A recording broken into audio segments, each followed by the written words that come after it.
কুড়িগ্রামের অন্যতম পর্যটন সম্ভাবনা জিয়াপুকুর। কেবল নামের কারণে দীর্ঘ 17 বছর হয়নি কোনো সংস্কার। অযত্ন ও অবহেলায় নষ্ট হচ্ছে পাড়ের হাজারো গাছ আর পর্যটনের সম্ভাবনা। যথাযথ সংস্কার আর রক্ষণাবেক্ষণ নিশ্চিত করার দাবি এলাকাবাসীর।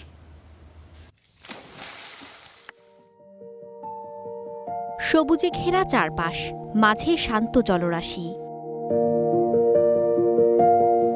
কুড়িগ্রামের উলিপুরে ৮০-র দশকে পুকুরের খনন কাজ উদ্বোধন করেছিলেন তৎকালীন রাষ্ট্রপতি জিয়াউর রহমান।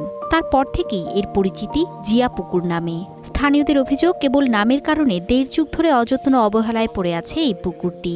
জিয়াউর রহমানের নাম থাকার কারণেই আমরা আজ অব্দি বৈষম্যের শিকার, কোনো প্রকার উন্নয়ন আমরা পাইনি জিয়া পুকুরে। এটির সঠিক পরিচর্যা না থাকায় দর্শক শূন্য হয়ে যাচ্ছে দিন দিন। তো আজকে এসে দেখলাম বাস্তবে যে জিয়া পুকুরে মানুষ শুধু নামেই বলে জিয়া পুকুর জিয়া পুকুর।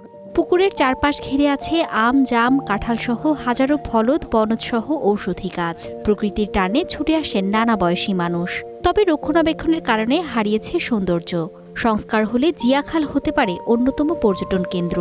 শুরু থেকে এখন পর্যন্ত বিগত আমলে যে সরকার যখন ক্ষমতায় ছিল, তারা যদি উন্নয়নমূলক কোনো কাজ করত, তাহলে আমার মনে হয় যে উত্তরবঙ্গের মধ্যে সবথেকে বড় দর্শনীয় স্থান হিসাবে এই জিয়া পুকুর পরিচিতি লাভ করত। সারা বাংলাদেশের কাছে আমরা খুব সহজেই পরিচিতি লাভ করায় দিতে পারবো যদি প্রধানমন্ত্রী চান।